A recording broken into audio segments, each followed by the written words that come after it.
सकाळच्या गडबडीमध्ये सुद्धा पटकन अशी होणारी भाजी म्हणजे सिमला मिरचीची टिफिनला देता येईल अशी भाजी आज आपण बघतोय। तर त्यासाठी मी ते सिमला मिरच्या घेतलेल्या आहेत आणि त्याचबरोबर कांदा घेतलेला आहे।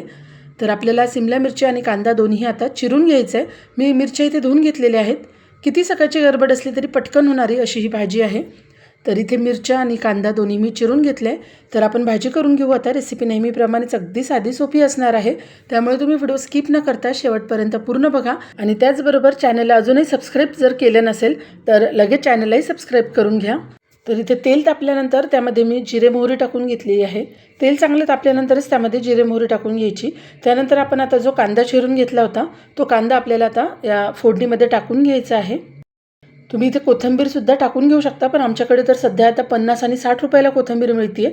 तुमच्याकडे जर स्वस्त मिळत असेल तर नक्कीच यामध्ये कोथिंबीर सुद्धा टाकू शकता, पण कोथिंबीरीचे भाव एवढे वाढलेत त्यामुळे मी ही सध्या कोथिंबीर आणली नाही आणि त्याचमुळे भाजीला पण टाकली नाही, पण असेल तर नक्की टाका। तर इथे माझा कांदा सुद्धा छान असा परतून झालेला आहे। लालसर कलर येईपर्यंत कांदा मी परतून घेतलेला आहे। आता यामध्ये आपण ड्राय मसाले टाकून घेऊ।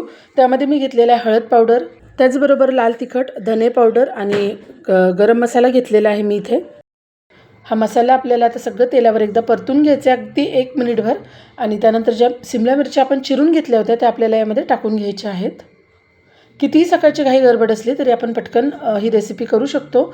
लहान मुलांच्याही डब्याला आपण ही देऊ शकतो, त्याचबरोबर मोठ्या माणसांच्या डब्यामध्ये सुद्धा आपण ही सिमला मिरचीची भाजी देऊ शकतो, किंवा मग घरातही वरण भात आपण जर केला, डाळ भात केला तर त्यासोबत तोंडी लावण्यासाठी सुद्धा ही भाजी आपण करू शकतो। यामध्ये मी चवीनुसार मीठ टाकून घेतलेलं आहे।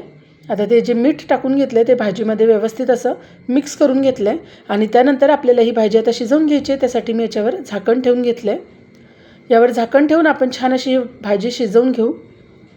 तर तुम्ही बघू शकता मी झाकण काढल्यानंतर छान अशी वाफ आलेली आहे आणि सिमला मिरच्या आपल्या छान अशा शिजलेल्या आहेत वाफेवरती। अशा वाफेवर ज्या शिजलेल्या भाज्या असतात ना त्या चवीला खूप छान लागतात।